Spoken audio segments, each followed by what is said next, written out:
my God. By far the shallowest wave I've ever surfed. Everybody was bleeding. The sharks are an issue. I'm just gonna hunt tubes. What is this place?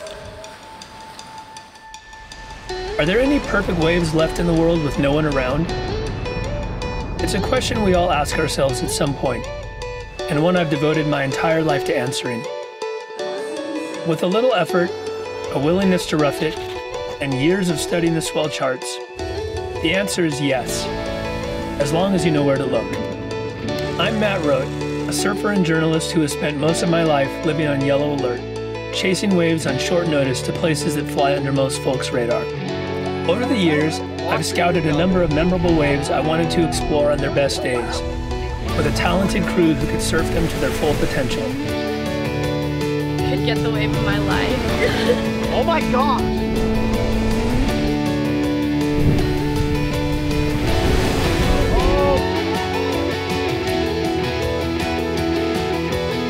We followed my maps to nowhere, and this is where they led.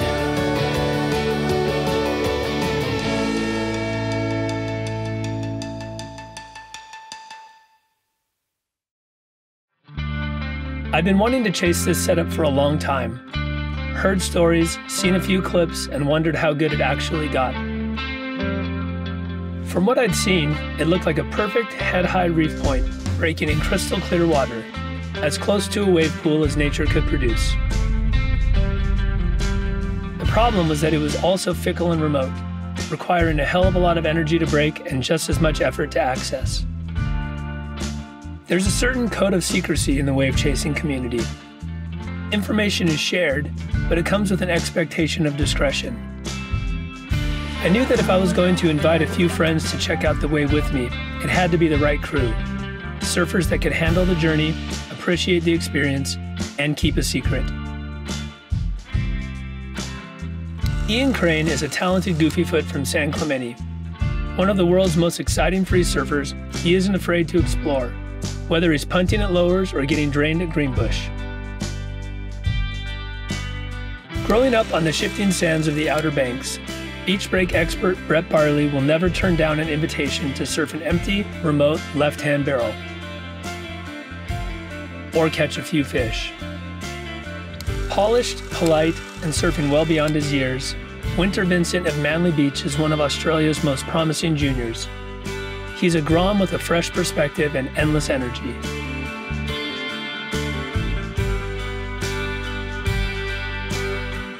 Coming into this, I knew zero about Matt. All he cares about is like getting the wave and being there when it's good and like seeing all these mysterious locations work on their best day, and he's like obsessed with it. It's pretty radical. It's amazing because he's talking about countries where I didn't even know there was waves.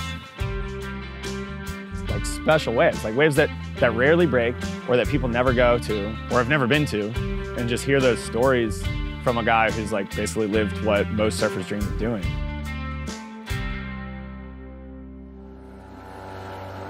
A few flights, a couple of boat rides, and over 40 hours of travel had brought us to this far-flung atoll, where a tiny village was built on layers of broken coral.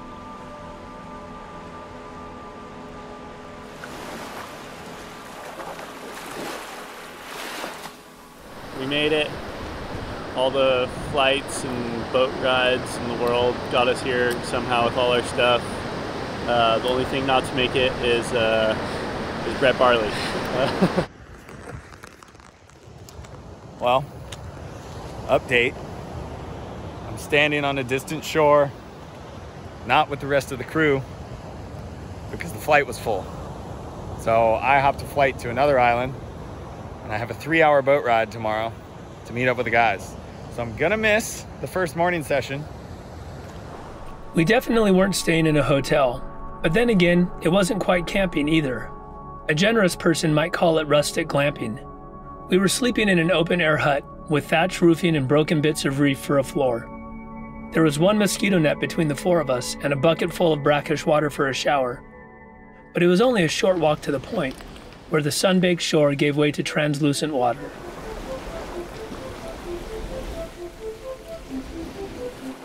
I was eager to get my eyes on the wave we had traveled 2 full days for, so I grabbed my mask and fins and went to check out the reef.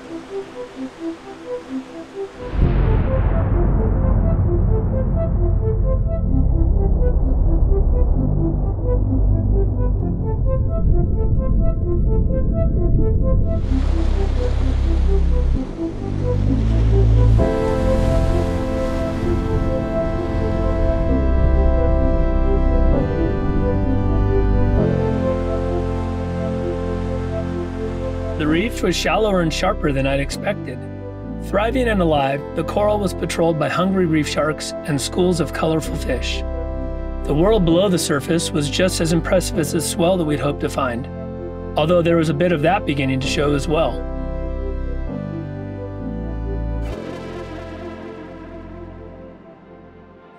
Rise up, and then you come arms together, elbows and hands together, and then keep them together. The night before our first surf was equal parts exhaustion and excitement, and we spent the evening wondering what morning would bring. Our friendly host prepared fresh sashimi from a fish that had been caught less than an hour before. We finished our dinner and quickly fell asleep.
How's Winter's face? I think he's all right. Like it. I thought he'd stabbed himself in the throat with his board, but he didn't. He just kind of got like a big, like this kind of straight down his neck.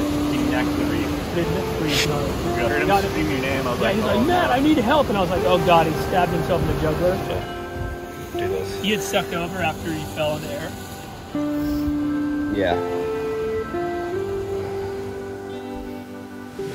Winter got necked bad. And I mean, he just grommed out, went on an insider, and it's like dry reef. And the guy tried to do an air reverse and howling offshores and just straight hugged the reef with his neck. I was racing down the line and I felt the wind and I was like, oh, I'll go for an air. And I did a little air. It was so stupid. And I just went over the falls and like head first. It was like I just slammed straight into the reef and yeah.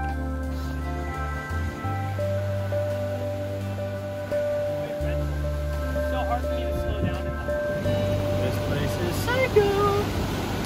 Where's Barley, dude? Took 50-something hours, but we finally made it. It's time to go get barreled. Those guys said it's getting bigger. Oh my God, better than it was before. It's like more blue.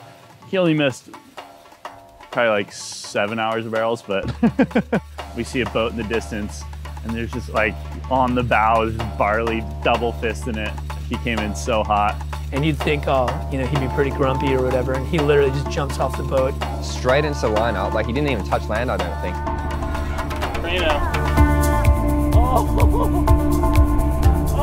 Oh, are you kidding me? Oh my God. Did I jump off here? Where did I jump? When I hopped off the boat and I paddled out, everything from the past like 60 hours was wiped away.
Somewhere between 8 and 10 hours maybe. I don't know.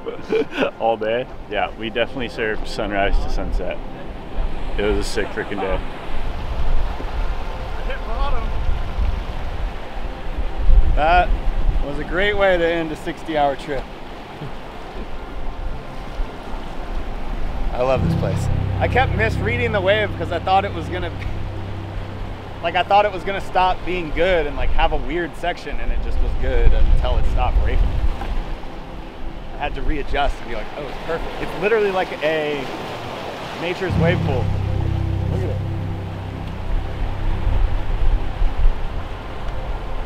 Can't ask for anything more. Brett Barley caught that fish. We were thrilled to have finally gotten the whole band back together and tripping over the past few sessions, feeling like we were getting away with something by scoring such fun waves during our first 2 days. With more swell on tap but a dead low in the morning, we figured we'd fish until the tide shaped up. Barley had brought poles, so a local friend took him and Ian out on the boat. We woke up at 4:30 this morning and I watched him tie a knot in the dark. He like basically did it blind and sleepily. Waking up early and going out on a boat and literally just right out the back of where we were surfing, catching a ton of fish in like 20 minutes. I mean, we weren't even out there that long. Yeah, and we caught fish that we're gonna eat sashimi with tonight. It's pretty insane. Oh, it's a little bit even. Wow!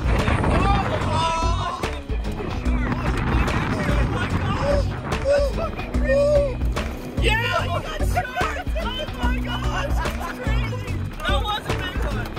whole time we've been here, they're like, you gotta reel your fish in fast because of the sharks. And the sharks are an issue. Oh, Barley's not a big fish. That is a tank. Barley's not a big fish. Oh my god. Oh!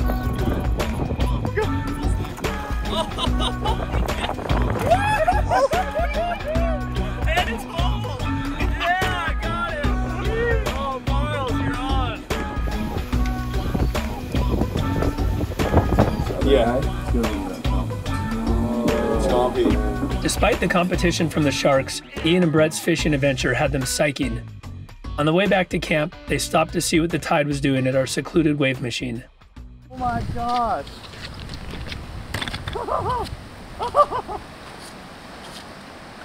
What is this place?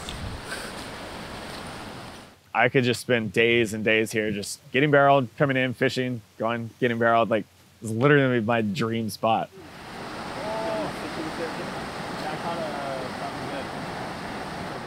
After seeing Ian and Brett turn up and just get barrel after barrel, I was like, nah, I'm out there. I like wrapped it up, bandaged it up, and yeah, I was back out there. I mean, like, we're only here for a few days, so gotta make the most of it.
I just think I'm super lucky to be able to do this.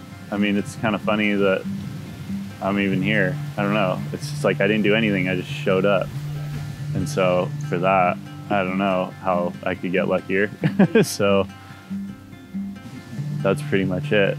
Sitting out in the lineup at a perfect wave by myself and looking around, realizing I was like basically on the edge of the earth, like in the middle of nowhere, and had this wave to myself. Like that to me was so special. You know, I mean, not many people get to experience that. I want to do this again. I want to go explore more waves, and it's just like, it kind of gets you amped. Like, I wonder what else is out there, sort of thing. I honestly don't think that I'll ever stop like searching out to try and make these trips happen. And like my goal would be to be able to do that with my kids and like show them the places that I've gotten to go to, or go and find new places with them. It's really special to get to see random distant corners of the world, and something I'll always love. It's hard to wrap your head around finally scoring a wave that you've been dreaming about for so long. To find that it's even better than you expected, after all the hours of research, all the miles of travel, and all the years waiting for the right swell, reminds you why you do the hard work in the first place. Even better is getting to share it with a few friends who are willing to trust you and take a chance. It gets you excited for the next trip. And there's always another one right around the corner.